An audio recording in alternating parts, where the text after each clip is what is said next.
ಅರ್ಥ ಆಯ್ತು. ನಿಮ್ಮಲ್ಲಿ ಒಳ್ಳೆಯ ಲಕ್ಷಣಗಳಿವೆ, ನೀವು ಜೀವನದಲ್ಲಿ ಸಾಧಿಸ್ಬೋದು. ಮತ್ತೆ ನೆನಪಿಟ್ಕೊಂಡಿರಲಿ, ದೇಶ ನಿಮ್ಮ ಮೇಲೆ ನಿರ್ಭರತೆಯನ್ನು ಹೊಂದಿದೆ. ಅರ್ಥ ಆಯ್ತು. ಒಳ್ಳೆ ಭವಿಷ್ಯವನ್ನ ನೀವು ನಿರ್ಮಾಣ ಮಾಡಿಕೊಳ್ಳಬೇಕು. ಅದರಿಂದ ಅದಕ್ಕಾಗಿ ಏನ್ ಬೇಕು? ಒಳ್ಳೆ ಚಾರಿತ್ರ್ಯ ಬೇಕು, ಪ್ರಾಮಾಣಿಕತೆ ಬೇಕು, ಆತ್ಮವಿಶ್ವಾಸ ಬೇಕು, ಆತ್ಮಸ್ಥೈರ್ಯ ಬೇಕು. ಯಾಕೆ ಈ ಒಂದು ಶಬ್ದಗಳನ್ನ ನಾವು ಮೇಲಿಂದ ಮೇಲೆ ಹೇಳ್ತಾ ಇದ್ದೇವೆ ಗೊತ್ತೇನೋ? ಈ ಶಬ್ದಗಳನ್ನ ನಾವು ಮರೆತುಬಿಟ್ಟಿದ್ದೇವೆ ಭಾರತೀಯ. ಅರ್ಥ ಆಯ್ತು. ಅದರಿಂದ ಇವೆಲ್ಲ ನಮ್ಮ ಸನಾತನ ಧರ್ಮದ ಅದ್ಭುತವಾದ ಶಬ್ದಗಳು. ಅದನ್ನ ನಾವು ತಿಳ್ಕೊಳ್ಳಬೇಕಾಗಿದೆ ಅಂತ ಶಿಕ್ಷಕರು ಬಂದಿದ್ದೀರಿ.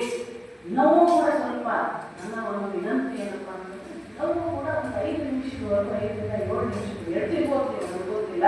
ಆದರೆ 5ರಿಂದ 7 ನಿಮಿಷಗಳು ಮಕ್ಕಳಿಗೆ ನಮ್ಮ ಸನಾತನ ಧರ್ಮ ಮತ್ತೆ ಅವರ ಜೀವನವನ್ನ ಯಾವ ರೀತಿ ಯಶಸ್ವಿಯಾಗಿ ಅವರು ಮುಂದೆ ಜೀವನವನ್ನ ನಡೆಸಿಕೊಳ್ಳುವಂಥದ್ದು, ಮತ್ತೆ ಕಷ್ಟ ಪರಂಪರೆಯನ್ನು ಯಾವ ರೀತಿ ಅದ್ಭುತವಾಗಿ ಆತ್ಮವಿಶ್ವಾಸದಿಂದ ಎದುರಿಸೋದು, ಅದನ್ನ ಸ್ವಲ್ಪ ಒಂದು 5 ನಿಮಿಷ ಹೇಳಿದ್ರೆ ಮಕ್ಕಳಿಗೆ ಇದು ಬಹಳ ಅದ್ಭುತವಾದ ಒಂದು ಪರಿಣಾಮವನ್ನು ಬೀರುತ್ತದೆ ಅನ್ನೋದರಲ್ಲಿ ನನಗೆ ಸಂಶಯ ಇಲ್ಲ. ಅದರಿಂದ ಇರುವಂತಹ ಎಲ್ಲಾ ಶಕ್ತಿಯನ್ನ ಒಗ್ಗೂಡಿಸಬೇಕಾಗ್ತದೆ. ಆವಾಗ ಜೀವನದಲ್ಲಿ ಒಂದು ಸಾಧನೆ ಆಗೋದಕ್ಕೆ ಸಾಧ್ಯ. ಇನ್ನ ಏಕಾಗ್ರತೆ. ಮಹಾಭಾರತ ಎಷ್ಟು ಜನ ಓದಿದ್ದೀರಿ? ನೋಡಿ, ಹೌದು. ಆಮೇಲೆ ಮೊಬೈಲ್ ಅಲ್ಲಿ ನೀವು ನೋಡ್ತೀರಿ, ಮೊಬೈಲ್ ಅಲ್ಲಿ ನೋಡೋದಲ್ಲ, ಹೌದಾ? ಟಿವಿ ಅಂತೂ ಕಡಿಮೆ ಆಗ್ಬಿಟ್ಟಿದೆ, ಹೌದು ಹೌದಾ? ಸತ್ಯ ಹೇಳಿ, ನಾನು ಏನು ಪನಿಷ್ಮೆಂಟ್ ಕೊಡೋದಿಲ್ಲ. ನಿಮ್ಗಷ್ಟೇ ಅಲ್ಲ ಇದು ಪರಿಸ್ಥಿತಿ, ಇಡೀ ನಮ್ಮ ದೇಶದ ಪರಿಸ್ಥಿತಿನೇ ಹಿಂಗಾಗ್ಬಿಡ್ತೀವಿ. ನೋಡ್ತೀರಾ ಮೊಬೈಲಲ್ಲಿ? ಮತ್ತೆ ಎದ್ರಲ್ಲಿ ನೋಡ್ತೀವಿ? ಎದ್ರಲ್ಲಿ ನೋಡಿದ್ರಿ ಮಹಾಭಾರತ? ಎಲ್ಲರೂ ಟಿವಿಯಲ್ಲಿ ನೋಡಿದ್ರಾ? ಎಲ್ಲರೂ ಟಿವಿ. ಗೌರವ ಎಷ್ಟು ಜನ? 101 ಜನ. ಪರ್ಫೆಕ್ಟ್. 101 ಜನನಾ? 209 ಜನ? ಹೌದಾ? ಪಾಂಡವರು ಎಷ್ಟು ಜನ? 5 ಜನ? 6 ಜನ? ಸರಿಯಾಗಿ ಹೇಳಿದ್ರೆ ಎಷ್ಟು? ಪಕ್ಕ ಇದ? ವೆರಿ ಗುಡ್, ಒಳ್ಳೆ ಮಕ್ಕಳಪ್ಪ. ದ್ರೋಣಾಚಾರ್ಯರ ಕಡೆಗೆ ವಿದ್ಯೆಯನ್ನು ಕಲ್ತ್ಕೊಂಡು, ಹೌದು. ದ್ರೋಣಾಚಾರ್ಯರು ಅದರಲ್ಲಿ ಸೂಕ್ಷ್ಮವಾದ ಒಂದು ವಿಚಾರ ಬರ್ತದೆ. ನೀವೆಷ್ಟು ಜನ ಅದನ್ನ ಗಮನಿಸಿದ್ದೀರಿ? ದ್ರೋಣಾಚಾರ್ಯರು ಅರ್ಜುನನಿಗೆ, ಪಾಂಡವರಿಗೆ ವಿದ್ಯೆಯನ್ನ ಹೇಳ್ಕೊಡುವಂತಹ ಸಂದರ್ಭದಲ್ಲಿ ಏಕಾಗ್ರತೆಯ ಒಂದು ವಿಷಯ ಬರ್ತದೆ ಅದರಲ್ಲಿ. ಹೌದು, ಏನದು? ಯಾವ ಥರ ವಿದ್ಯೆಯನ್ನ ಹೇಳ್ಕೊಡ್ತಾರೆ? ಅರ್ಜುನ ಹಾಗೆ ಆ ಥರ ಇಡೀ ಜಗತ್ತಿನಲ್ಲಿ ಅದ್ಭುತವಾದ ಒಂದು ಧನುರ್ಧಾರಿಯಾದ ಧನುರ್ವಿದ್ಯೆಯನ್ನ ಕಲಿತ. ಸದೃಶವಾದ ವ್ಯಕ್ತಿತ್ವವನ್ನು ಹೊಂದಬೇಕಾಗಿದೆಯೋ ಅವರು ಸ್ವಾಮೀಜಿಯ ವಿಚಾರಗಳನ್ನು ಓದಬಹುದು. ಅರ್ಥ ಆಯ್ತು? ನಾವು ಇಲ್ಲ ಸಾಧಾರಣರಾಗಿಯೇ ಉಳಿತೇವೆ ಅಂತಂದ್ರೆ ಚಿಂತೆ ಇಲ್ಲ. ಯಾರಿಗೆ ಅದ್ಭುತವಾಗಿ ಬೆಳೆಯೋದಿದೆಯೋ ಅವರು ಸ್ವಾಮೀಜಿಯನ್ನು ಹಿಡ್ಕೊಳ್ಬೇಕು.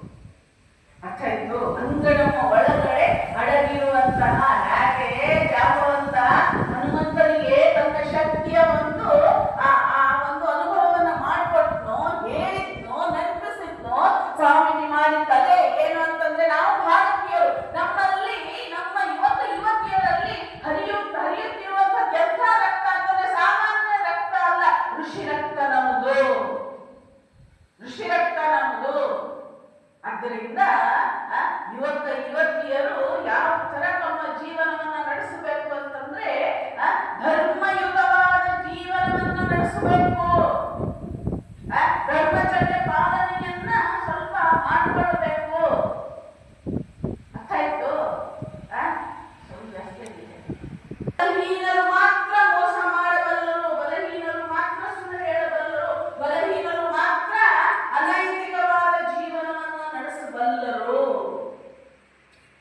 ಧೀರರು ಆ ಥರ ಜೀವನವನ್ನು ನಡೆಸೋದಿಲ್ಲ. ಅದೇನಾಗಬೇಕು? ಏಳಿಗಳಾಗಬೇಕಾ ಅಥವಾ ವೀರರಾಗಬೇಕು? Very good.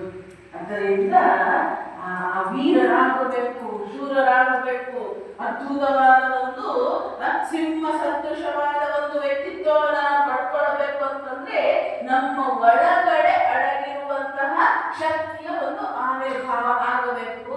ಅದಕ್ಕೆ ಆ ಶಕ್ತಿಯ ಆವಿರ್ಭಾವ ಆಗಬೇಕು ಅಂತಂದ್ರೆ ಒಳ್ಳೆಯ ಒಂದು ಚಾರಿತ್ರ್ಯವನ್ನ ಹೊಂದಬೇಕಾಗ್ತದೆ. ಏನ್ ಮಾಡಬೇಕಾಗ್ತದೆ?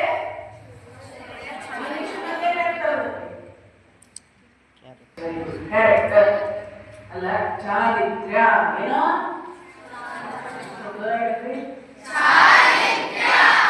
Very good, character. ಹಾಗಿದ್ರೆ ಈ ಒಳ್ಳೆ ಚಾರಿತ್ರ್ಯವನ್ನ ಹೊಂದೋದಕ್ಕೆ ಅಡಿಪಾಯ ಯಾವುದು? What is the base? ಬ್ರಹ್ಮಚರ್ಯ ಪಾಲನೆ. ಬ್ರಹ್ಮಚರ್ಯ ಪಾಲನೆ ಅಂದ ತಕ್ಷಣ ಎಲ್ಲ ಕಿವಿಗಳು ನೆಟ್ಟಗಾಗ್ಬಿಡುತ್ತೆ. ಯಾಕಂದ್ರೆ ಸನ್ಯಾಸಿ ಒಬ್ಬರು ಮಾತನಾಡ್ತಾ ಇದ್ದಾರೆ ಅಂತಂದ್ರೆ ಸನ್ಯಾಸಿ ಆಗ್ಬಿಡ್ತೀವಿ ನಾವು ಅಂತೇಳಿ ಅಲ್ಲ. ಆದ್ರೂ ಚಿಂತೆ ಇಲ್ಲ, ಬಹಳ ಕಷ್ಟ ಇದೆ, ಅದು ಬೇಡ. ಆದರೆ ಬ್ರಹ್ಮಚರ್ಯ ಪಾಲನೆ ಯಾಕೆ ಆಗ್ತದೆ ಅಂತಂದ್ರೆ ಮನಸ್ಸಿನ ನಿಗ್ರಹ, ಮನೋನಿಗ್ರಹ. ಇವತ್ತಿನ ವಿದ್ಯಾರ್ಥಿಗಳಿಗೆ ಬಹಳ ದೊಡ್ಡ ಪ್ರಶ್ನೆ, ಅಥವಾ ಅವರು ಬಹಳ ಕಷ್ಟದಲ್ಲಿದ್ದಾರೆ. ಇವತ್ತಿನ ವಿದ್ಯಾರ್ಥಿ ಜೀವನ ಮೊದಲಿಗೆ ಹೇಳ್ತಾ ಇದ್ರು ಸ್ಟೂಡೆಂಟ್ ಲೈಫ್ ಗೋಲ್ಡನ್ ಲೈಫ್ ಅಂತ ಹೇಳ್ತಾ ಇದ್ರು.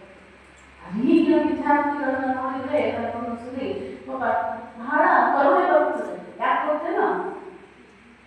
ಮೊಬೈಲ್ ಇದೆ,